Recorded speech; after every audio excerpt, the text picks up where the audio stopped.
Welcome to On Fighting in Thailand, best news and analysis covering the economics and infrastructure of Muay Thai. I'm Matt Lucas, journalist, commentator, and ex-Muay Thai fighters. Make stronger fighters, make stronger people. Today we will be talking to Scott Hirano as part of our series on photography in Muay Thai. This will be the last one in the series, so we're very excited about it. As always, if you'd like to reach me, you can follow me on Instagram, MattLucasBKK, or email me at a.matt.lucas@gmail.com. I also have my own personal website, matt-lucas.com.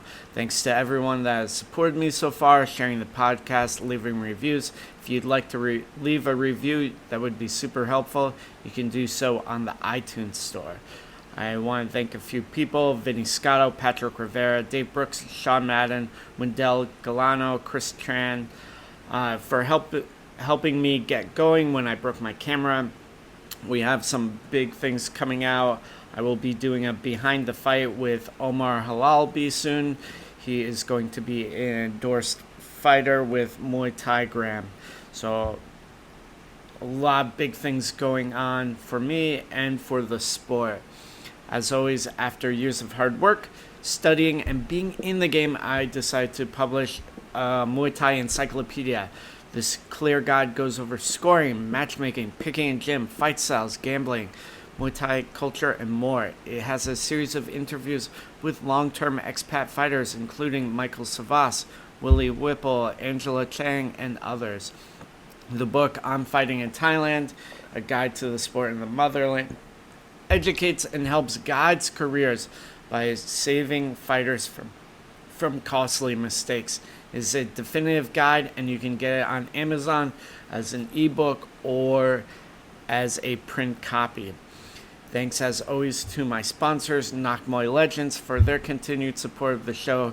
They create some great Muay Thai apparel with portions of the proceeds going back to the legends they celebrate. All the superstars have been paid for their images as well. Check out their gear at www.nakmoylegends.com. Use OnFighting to get 15% off your order. They will also be doing a limited run of 100 shirts of a big upcoming female fighter. The contract will be signed very soon, so definitely keep an eye out for that. Big things ahead coming from Muay Legends. Also, Muay Thai Gram has a website now. We will be doing more content, quality content. We've produced an excerpt from my book on styles in Muay Thai. Also, there is a nice article about Muay Legends, how it got started. And the last piece is a guide to understanding purses in Thailand. So how they work, how they go down, how they go up, bonuses, the structure of the sport, and where money is coming from. So it is a good, strong article. It's a really definitive start to the website. So big things coming. A little bit about our guest today. Scott Hirano is definitely one in the world of action and striking photography. He originally got into photography doing soccer photography. He trained to shoot action 8 hours a day in brutal conditions. He would have to frame the shots all the time. The ball would have to be in the shot. It needed to be framed tight. Also, 80% of the shots needed to be printable. So that really forced him to get good at doing that. Then he went to a boxing event in 2009. He started shooting striking sports, doing boxing, and MMA hybrid was his first event. He photographed a local MMA event for about 20 events, then began shooting Muay Thai. He lives in Southern California and has worked a bunch of different places with a bunch of high caliber people. We talk about that in the show, including Conor McGregor, Floyd Mayweather, Lanyamo Warwatana, who we call Bet. Also worked with a lot of high profile photographers like Esther Lin, Cynthia Vance. So I'm very, very excited for this interview. Scott has been a good long-term friend of mine. He's helped me out a lot in my career and given me guidance. So I really appreciate him taking his time out to talk today. And yeah, so stay tuned.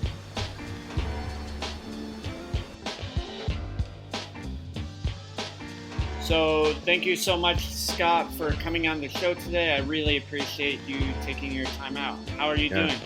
I'm doing good. Thanks for having me, Matt.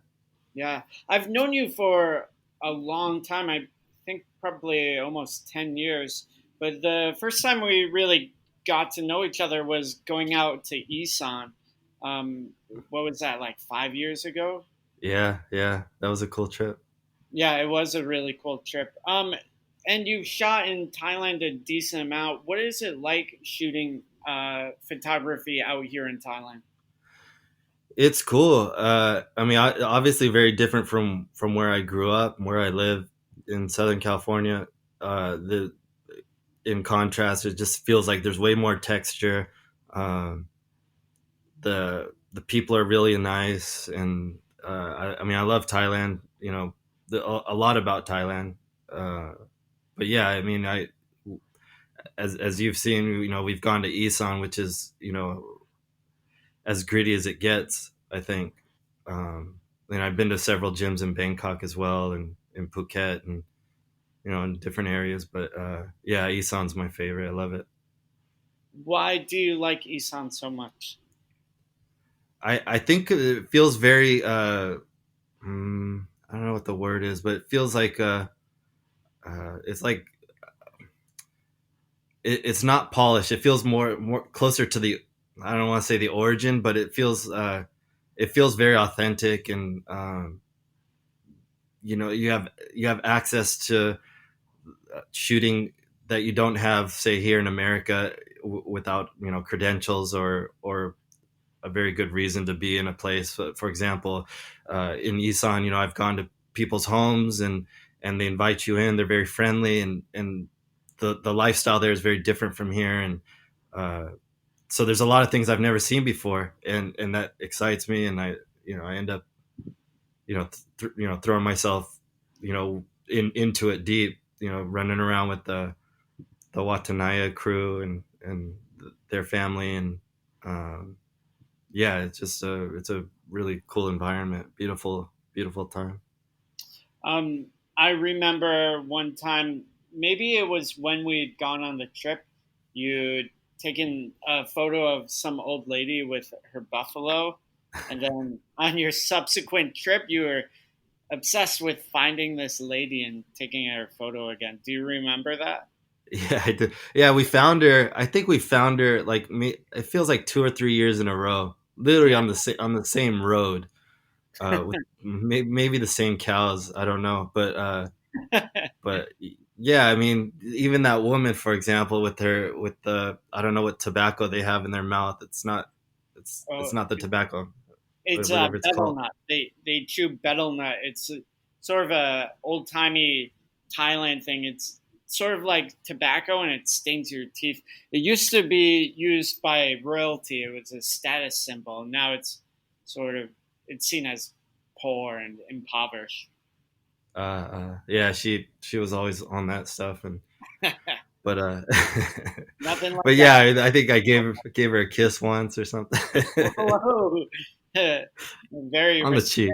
Oh, on the cheek, on the cheek. Hopefully, your wife is okay with that. I'm sure your Isan cow lady friend will be quite happy to hear the shout out. Um, you, but you've shot fights out in Isan. Said that. Can you sort of explain what that's like and some of your favorite shots, or you know? Yeah, it's a different world. You're shooting. I mean, the biggest impact was the first time that I Francis Watanaya, my friend there, and Boom, her husband, they took me to a temple fight, which is fights that are next to a temple, or essentially out in a field, and There's monks running around. There's kids running around. Uh, there's the commission is not what you think it is. There's no, there's the doctor is not what you thought it would be as it is in the States. But you have kids fighting that are not wearing pads, and as they might be, they're not. It's not a padded environment as it might be at children's soccer here in California. But it was very different, very cool, very very real for sure. That was when the first introduction I got to why kids fight out there in Thailand. What effect it has on their families, their lives, and that sort of thing. So it was a huge eye opener, and I was super excited to be there, and I loved it, and I didn't really want to even leave. I wanted to stay, and now Right. now I've been back 6 times. So You're definitely a country boy. I can't hang with being out there, but it I is remember. really cool seeing some of the kids from the War Watana gym grow. Obviously, Lanyamo or Bet, he's one of the original kids, and he's done so well. Yeah, He's fighting regularly on pet indie shows and making a decent purse. And that's crazy. I remember. I mean, I shot him the first year that he started, and to see him now, he's like he's a man, and it's a crazy progression, and to hear the story of why he started to help his family, and the size of the income, the size of the purse relative to the fight purse, I should say, the relative to what their parents make, in a month or so or whatever. It's a crazy thing to realize. yeah, I remember him a long time ago buying his auntie a washing machine, and what a Uh, big deal that was. Um, but I guess shifting gears a little, you've obviously shot in Isan. You've done both portraits, and you have a pretty big background in action shots. Can you sort of talk about the differences between the two and which one you might like better? uh, I they're very different, and they require different things, like personality wise. So, and I think that's my biggest barrier between the two. I feel much more comfortable being thrown into an environment and being told, "Hey, we need you to document this," like in Isan. Well, nobody told me to go document it; I just did. But I have more fun that way.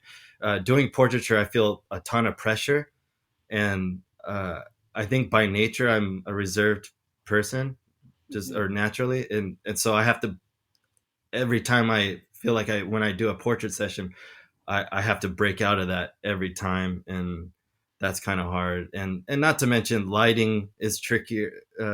You're you're accountable for all the lighting that occurs in a studio session. Hmm. You're not so accountable for it in a live, I don't know, journalistic setting Hmm. where you're documenting things on the fly. But and so I feel way more pressure in a portrait session. And to be honest, and I'm not like, I don't think I'm great at portraits. I think I have a formula that I've got down, and I know what works, but it's creatively, I don't, I feel like I have a long way to go, and it's difficult to break through new ceilings to get to the next level. It's very difficult for me. Hmm. Um, what what sort of things do you do with the lighting in studios that make portraits work for you? Uh, there. I mean, different scenarios ask for different things. So in a fight environment, they kind of ask for certain things. For example, the side highlights make it easier to cut out an image to use on a broadcast for the tail of the tape, uh, sort of thing. And so a lot of times they'll request that. Not always, but it's helpful. It makes the fighter pop out. Um, so within a certain request, you can play within that realm. Outside Hmm. of that, if you're told to do your thing and be creative, That's when it gets hard. Then I don't have like it's just it's challenging for me to come up with new ideas in that way. Hmm. Why do you feel more comfortable doing the documentary work? I mean, I know you said you feel more reserved, but what sort of shots or creative energies are you getting from the documentary work that you're not getting from studio work? Specifically in fights, there's so much emotion, and this is what drew me to shoot fights in the beginning. Is there's such a range of emotion in the narrative that occurs in a fight night, even in a fight week, and that stuff's fun to shoot. I mean, you whether it's an amateur fighter or an extremely high level fighter, these people are placing a ton on the line. They're sacrificing their families, their time with their families. They're sacrificing their health, and maybe they're skipping work to do this. Maybe they lost their job to do this, whatever. And and so come fight week or even fight night, these fighters know that there's a ton on the line, and so that I love to try to connect with that intensity, and I mean, never mind photography, it's cool to be around it, and then you add the element of a camera to document those things, and it just, I don't know, I feel alive doing it, uh, and I get a lot out of it. Do you feel like there's that same intensity in the upcountry fights, or is it a different sort of emotion?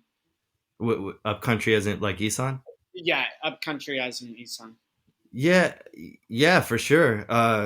When you have stories like Bet, who buys appliances for home that they would never have been able to afford before. There's got to be huge pride in that, where and there's that's got to be different from, say, like you know a guy who makes millions per fight, who is going to go home and buy a Lamborghini. It's come there's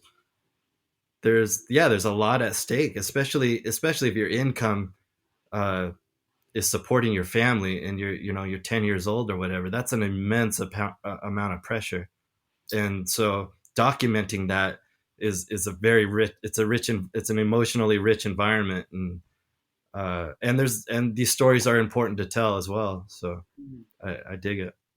Um, and if I can remember correctly, you've photographed Conor McGregor, Floyd Mayweather, and of course Lanyamo or Bet that we're talking about, right? Yeah, yeah, yeah. Did that well. Like, what was it like working with the three different athletes? Obviously, they're very, very different, but can you talk a little bit about the shoots for each of them? Yeah. Uh, I mean, they're very different, obviously. I shot the Mayweather McGregor fight for Showtime, and yeah, it seemed. I mean, McGregor backstage was very serious, and Mayweather backstage was very serious, and Lanyamo as well.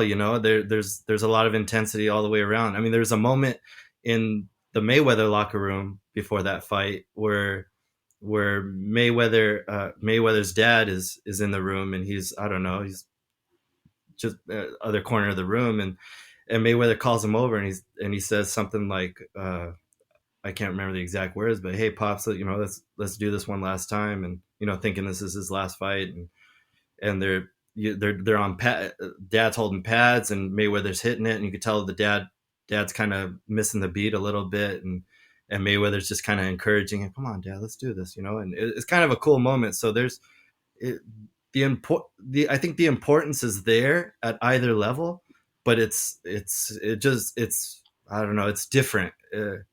Um, it's I don't know. It was important for Mayweather in his own way, and it's important for Bet. But yeah, I mean, as far as the importance connected to survival, of course, Bet's is way more intense, and Hmm. uh, Um, so, and of course, you've done the small shows and you've done the very big shows. Like I would say, shooting Conor McGregor and Floyd Mayweather, you're not going to get much bigger than that. What is it like shooting the big shows? that's the funnest fight week I've ever worked.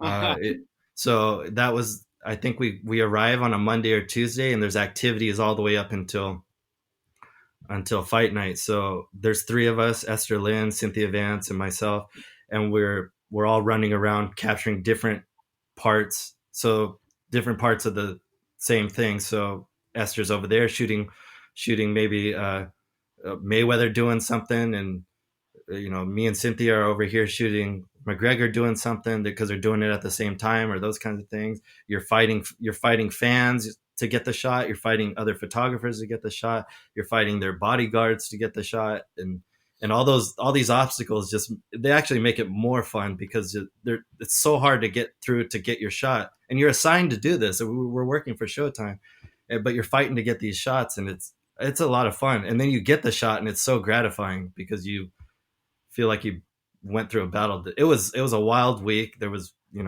potential almost fights during the week, and it was cool. It was so much fun. Um, and you've talked about Esther Lin before. I know we've talked about her, and she sort of helped you out in some ways. Can you talk a little bit about what you have learned from her? Oh, it's uh, there's I listened to the podcast you had with the interview you had with William Liu, and I think he mentioned it that a lot of people look at a photo and they look like, wow, that's an amazing photo you captured. You get great photos, or whatever, and but there's so much more to that. There's a work ethic behind it um, that's that's hard to develop. And Esther Lin has a work ethic that I've not seen anybody else have. And she's not just familiar with pressing the button. She knows how to use that camera like a, I don't know, like Jimi Hendrix on the guitar. She just knows how to operate things that a lot of people don't touch in the manual settings, and she knows how to do video and do graphics, and she's this entire package that contributes to her job, and that informs these photos that you see. So yeah, there's whenever I have a high example in mind for what I need to aspire to, she's at the top of that list.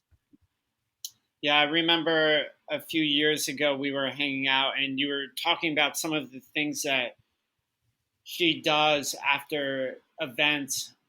For instance, she goes right away from the event right to her computer and starts editing, whereas some photographers will go hang out with the athletes or whatever, but she's very much on it and very focused. Yeah, she's sending photos during. Well, a lot of photographers send during the fights as well, but Yeah. but she's I don't know. I think she's the best. So Um, and sort of, I know that you've been influenced by her. You've also influenced other photographers like William Liu and Perry. Both of them, I think, mentioned you in the podcast I did with them. What is it like, sort of helping out other photographers? How do you feel like you can help them? uh, I don't know how much help I am, but if somebody asks, I can't say that I get asked often or anything, but once in a while maybe somebody asks a question about photography or whatever, and yeah, it's really cool. I have like chronic low self-esteem from childhood, but I'm more confident now. But so yeah, when somebody finds what I do valuable, it's flattering and it feels good, and um, yeah, it's cool. And yeah, I usually try to pass on whatever information I can. Yeah, I think that you are a very valuable resource myself. I know we did that sort of one afternoon on Sukhumvit. We both had our cameras and we walked around a little just taking photos together. And that it definitely helped me sort of understand some things about photography. Also, the I think later that night or maybe another night we were just hanging out and drinking, and you said something to the effect of like you just gotta do it a lot and keep at it, and Yeah, yeah, for it's sure. definitely something that's stuck with me. Yeah. There's definitely something to fucking up and seeing it in your own photos. You know, Mhm. it's like if you I don't know, this is kind of crude, but like if you vomit and you see what kind of shits in your body, then you know you need to change it. You know, but it's the same with photography. You see what's coming out of you and you in your photos and I think if you're really honest with yourself, you realize, you know, I want to change a lot of things in my photos, which means that, you know, I got to change some things in myself. And yeah, it's definitely self-reflective, and it's yeah, it's important to do, I think. I know that you've done a lot of different types of shooting, but and you maybe sort of alluded to it before, but what do you think your specialty is, and what do you feel like you're particularly good at doing in the fight world? uh I mean, I I really enjoy behind the scenes stuff. Like I don't get to do it enough nowadays, so I'm always on the cage, shooting fights. But I love running around the back rooms and just picking off moments. I love just getting lost in the details of shooting the fights. I know where I want hand wraps to be. I think I mentioned this to you before. Um, I know where certain elements of the narrative. I know how they. I know how. Well, I know a bunch of ways of how I don't want them to look, and so Hmm. that leads me to taking a shot I might like. Hmm. You mentioned narratives right there. What is sort of common narratives in the fight world and in fights? I think I've told this to a couple of people. I think, but I think it's important to learn the narrative of what you're shooting in the fight world. So I feel comfortable shooting.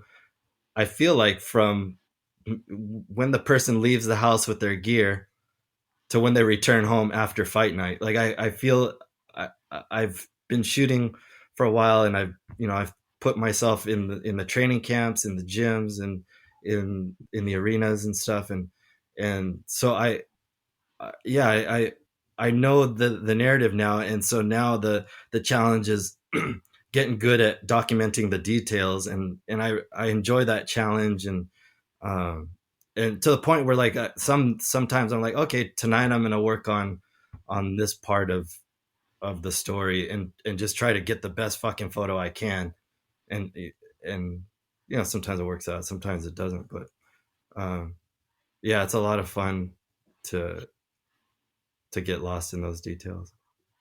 Do you feel like the narrative ever gets repetitive or boring because you're seeing a lot of the same sort of emotional journeys all the time?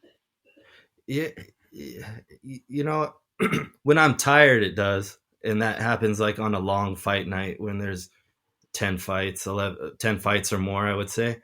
Hmm. Um, but but the thing that kind of re in times where like maybe I've kind of hit a slump with the energy, things that have picked me up are knowing the fighters. So I'll, you know, I get to know the fighters during the fight week, and then come fight night, yeah, I'm invested now, and Hmm. so you know, I'm seeing my friend, you know, maybe even fighting another friend, and it's intense, and my eyepiece in the camera gets foggy, and I'm breathing hard, and I'm like, fuck, dude, what? Or I've, you know, there's times where I'm watching a guy I know fight, and like, you know, put your right hand up, what the fuck, or whatever, you know. And but yeah, you there's ways to reignite the fire of your shooting, and I think that's important to keep in touch with too. When I'm pretty good friends with Tar and Press for from Max Muay Thai, and when he does photography at Max, he will yell at the fighters if he's not taking photos. He'll say stuff to them like, keep your hands up, use your right kick. If he feels connected to a fighter, he knows them or whatever, he'll give advice to them and say, oh, "Hey, the guy's hand is dropping. Use your right hand. Use your right hand." And then he'll go back to taking photos. I should mention that if I say to put your right hand up, it's just in my head because Yeah.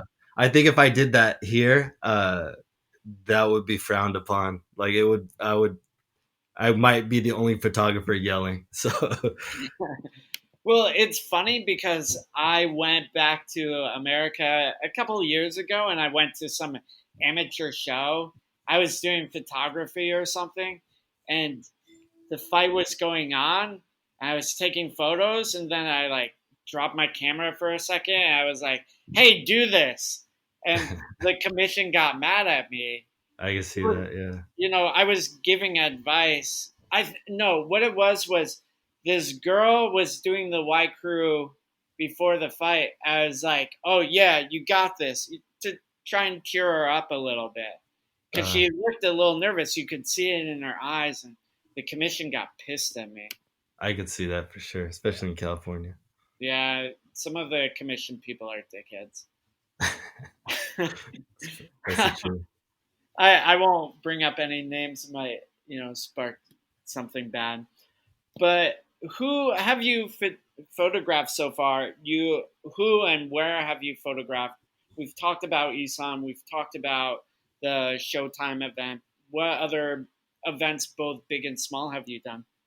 I mean, I was a longtime photographer for Combate Americas, and one of the big now will be one of the biggest things that I'll appreciate from this whole thing is how many trips I've gone to Mexico. Like I went from maybe only going to Tijuana because I'm in Southern California to now I've been to several cities in Mexico several times each, and I love going there. I love shooting in the different. It reminds me of Thailand a lot. Mm-hmm. It's very gritty.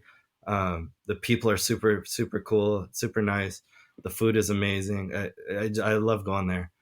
Um, but yeah, I mean, I've been pretty consumed with that for the last few years, and sprinkled in with some Showtime stuff with Esther and Cynthia, and but yeah, that's been a big highlight for me the last few years. What are the El Combate shows like?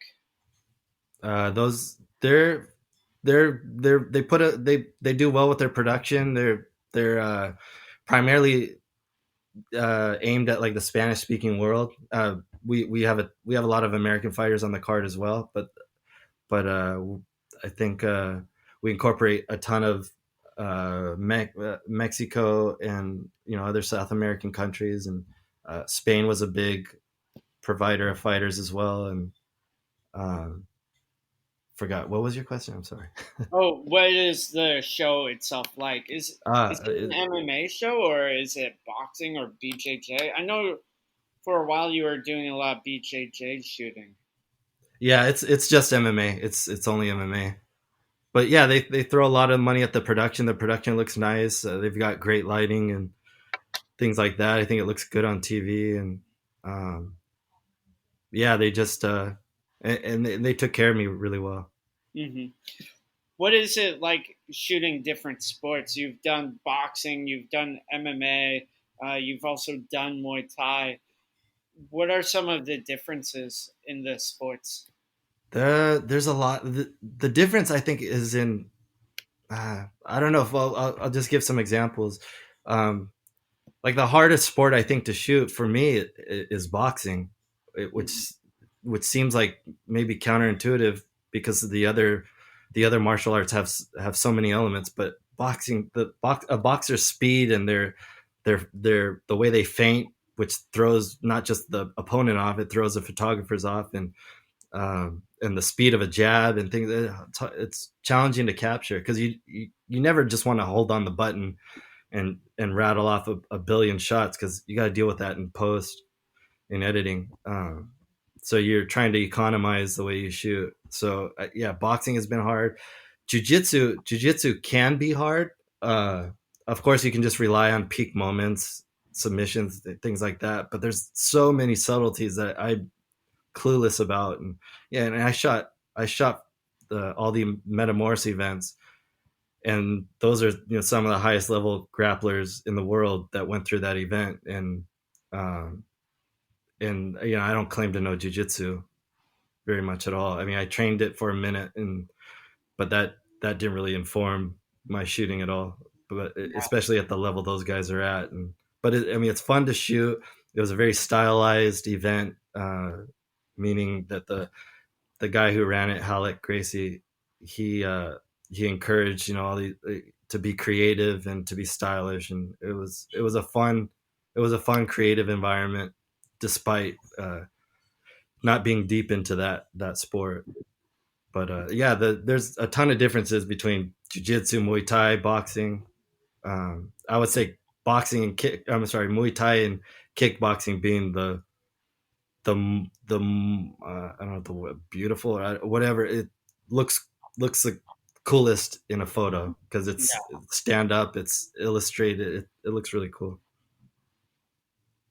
I've done some BJJ photography, mainly stuff at the gym, and I don't particularly like it that much. The guys always just seem smushed together like a sandwich. Yeah, yeah, So I think it's hard to get an interesting shot, especially when I've done so much Muay Thai photography, and I know sort of the correct moments when the fighter's leg will be extended and the shot is right there.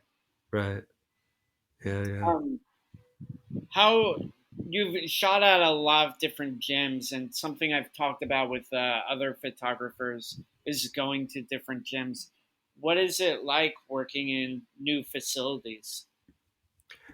I like it. I love seeing new gyms. Like I don't know how many gyms I've been in, over this time shooting fights, but yeah, I love coming into new gyms. I love the challenge of trying to make make shitty lighting work.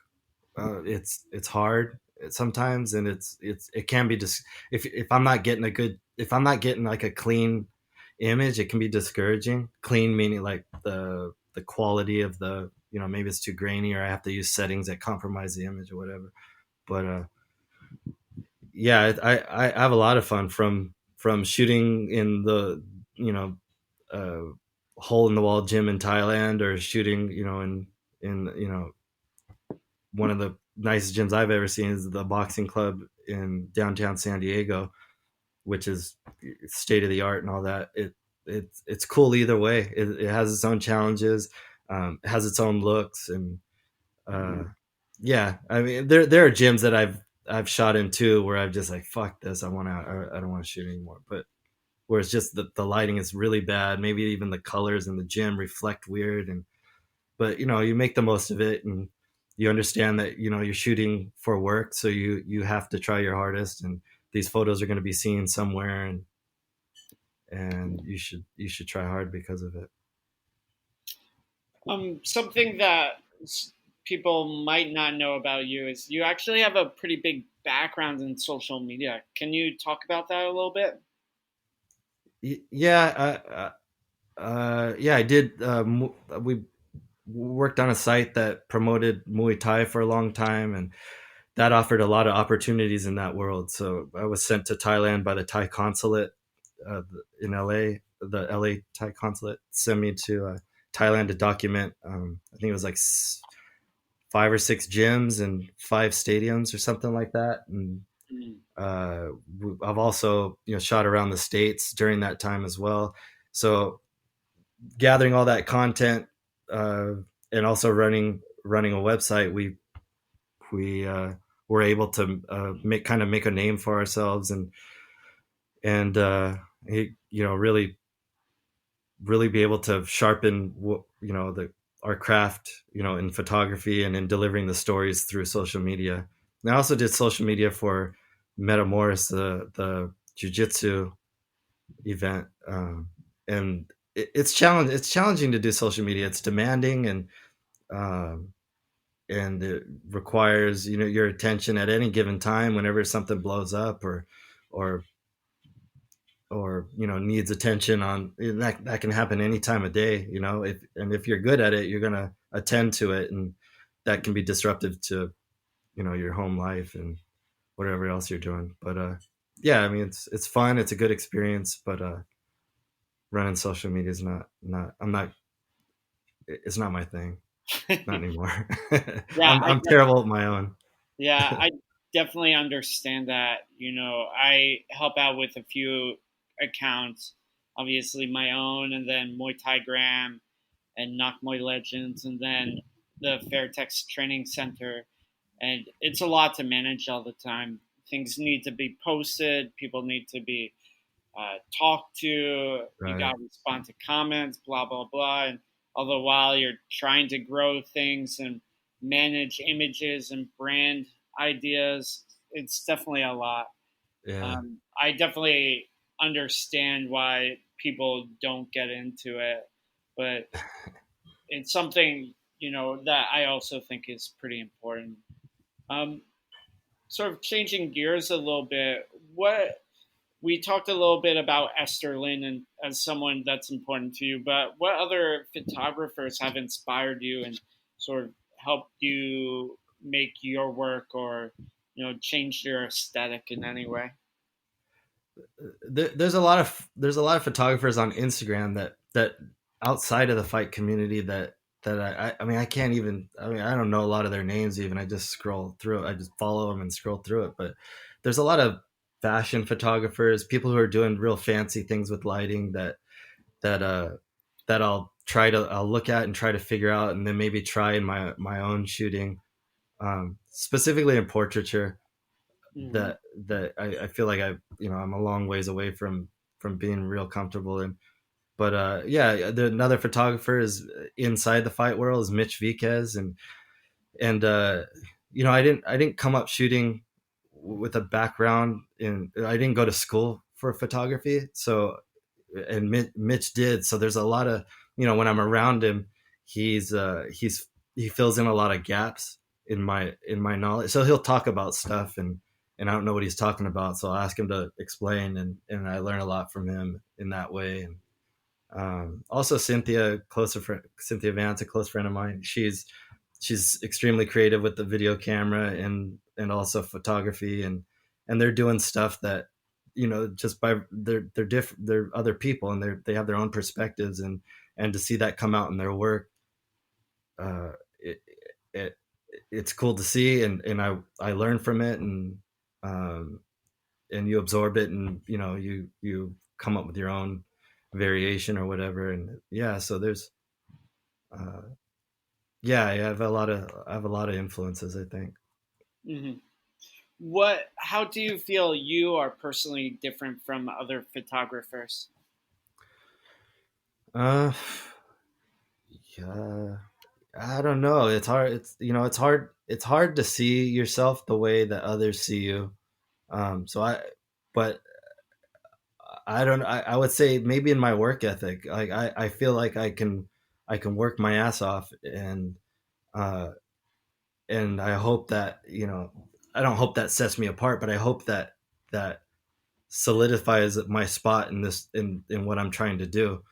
But yeah, and I think that's a thing I value quite a lot is work ethic, and I try to be I try to continue to get better at whether it's working a certain program, or or using my gear in a certain way, or just streamlining the process while not sacrificing any quality and that sort of thing.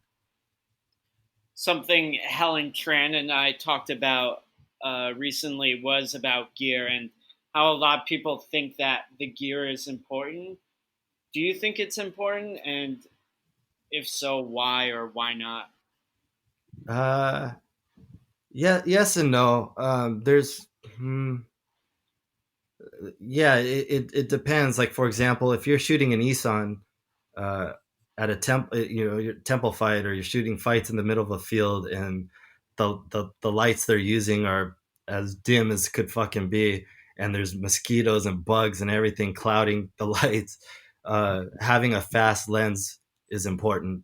I don't think you could get away with a 2.8 lens or 4.0 lens or something like that. You're going to be shooting at a really shutter speed and be compromising image quality. Whereas if you had a camera that is capable of higher ISO quality together with a fast lens, you're just going to get a crisper image. So in that way, quality would matter.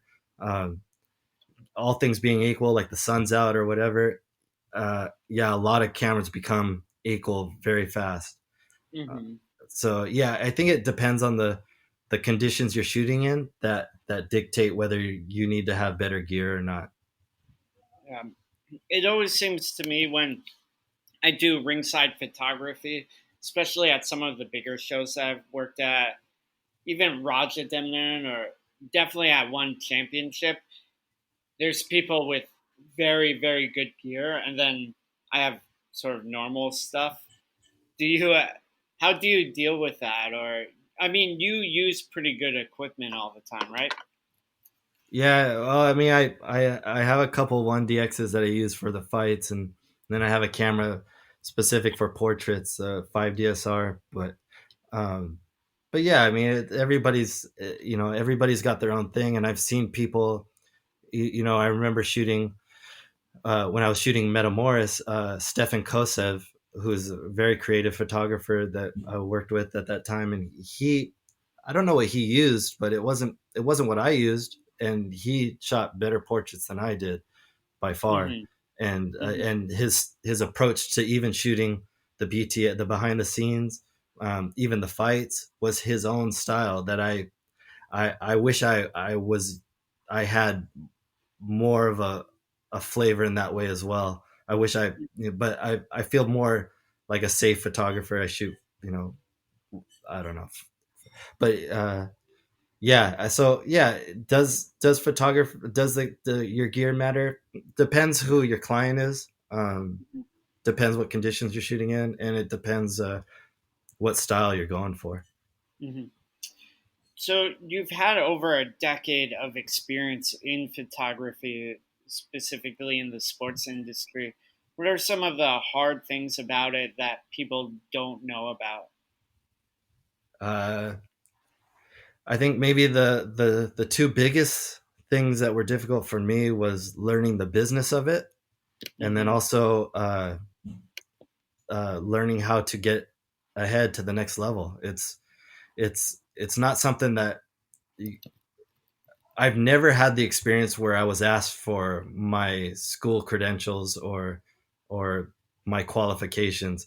Your qualifications come from what you produce, Mm-hmm. and that's what. And a lot of times I was hired after the person hiring had already seen the work that I did, or I was referred by somebody who had credibility, say like Esther Lin. Esther Lin refers me to a job, and because of the high quality of her work, I've been fortunate enough to be accepted by people who have hired her. So uh, yeah, understanding those two things are important, and I wish I had learned the business of it way sooner. Mm-hmm. But I just wasn't around people who could direct me and who were savvy with how this all this worked. Yeah. What specific things about the business do you think new photographers need to know, or even older, experienced photographers? How to charge, what a day rate is. Uh,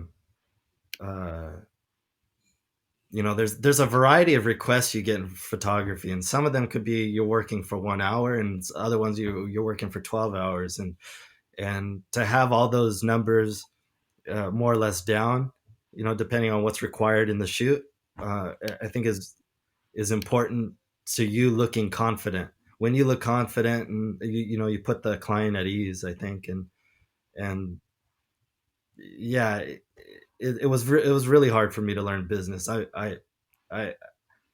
I learn things the hard way often, and Mm-hmm. so it's usually after the fact, after I've fallen on my face a few times, and Mm-hmm. yeah, it took me a long while to figure out how to charge and what my worth is and all those sorts of things. Yeah, I think it's difficult to know how much you can or should charge, especially if you don't have other people telling you, other peers or mentors of some sort. Uh, Yeah, for sure. you know, And like people, I feel in the sports world, or at least in the sports world, people undervalue the photographers a lot. Yeah, yeah, I think with, there's I think maybe William Liu also mentioned this, but there's a lot of people who they're and I I hesitate to criticize the process, but there's a lot of people who will affect you getting a job because they're doing it for free, or for a very reduced price. I've had people um, try to undercut my try to get my job by charging way less. It's happened a few times of jobs that I've long established with, and it's frustrating. But it's I get people trying to get ahead and that sort of thing. But it definitely has an impact on a client's perspective of what's available. Hmm. Yeah, it's unfortunate. There's always a bit of a young gun trying to make a name for themselves that are willing to charge less just to get their foot in the door versus someone that's older and more experienced and knows what they're doing. I think a lot of times people get what they pay for, though. Yeah, that happens as well too, for sure. You Yeah. know, the new photographers or new people trying to undercut more experienced people are going to make potentially costly mistakes. Yeah. Yeah, for Um, sure. what the one of the last questions I wanted to ask you is, what do you want to sort of express or say with your photographs, and how do you get your photographs to do that? Mm, yeah, I mean, I think in portraiture and in the live shooting, I think they're two different messages. I should underscore this whole thing with that. I'm not so much a journalist, as I felt more of when I was doing the Muay Thai website or things like that. But I'm if I'm honest with myself, I'm in the marketing department of a company, and so the shots I create are marketing images. So in portraiture, those things need to be slick in a certain way that satisfies my boss. Mhm. And so that doesn't always open the door for me to do whatever the hell I want. Mhm. Sometimes it does, but I feel more freedom in the live shooting, and in that, I think I'm trying to go for authenticity. People, for example, one of the things that it's a apocalypse now scene where you're telling the fighter, don't look at the camera. I'm trying to make this look real. But so yeah, I think authenticity is the highest goal. And then after that is you know composition and style elements. But I think you start with a real moment first and build on that. I don't know if that makes Just sense. wrapping things up. Is there anything that you wanted to talk about that we didn't talk about? No, I think we covered quite a lot. Yeah. Yeah, I mean, I've known you a while, and it's really cool to see. I'm inspired by you. I'm inspired by the work you're doing in Thailand, and it's if there's one thing that really holds up the mirror to myself is seeing other people hustle their asses off, and you definitely do that, and it kind of holds me to account, and especially during this time during the virus where opportunities are being closed down, and you're sort of having to reinvent the way that you do things, and to see guys like yourself and other friends of mine who have adapted. Yeah, right now is a good time to be learning how to reinvent your craft, and I appreciate that about you. Thank you. I definitely think that there's always opportunities for people. It's just, you have to be creative. You have to figure out your own niche. You got to find a new angle, basically, that something that hasn't been done before. That's how I feel about it, at least. And sort of Yeah, how for I sure. feel about a good photographer is able to look at things from new angles. Yeah, definitely. I agree. Just wrapping things up, where can people find you? Where can people follow along with you and your photography? Yeah, I'm just at Scott Hirano on Instagram, or I don't really do Twitter very much. Just use it for news, but in Facebook every now and then. But yeah, mostly Instagram at Scott Hirano. Uh, yeah, Cool. Well, I really appreciate you taking your time out and talking to me. Hopefully, I'll get to see you soon, Scott. yeah. Thank you for having me, and yeah, I look forward to being in Thailand again and hanging out with you. Right on.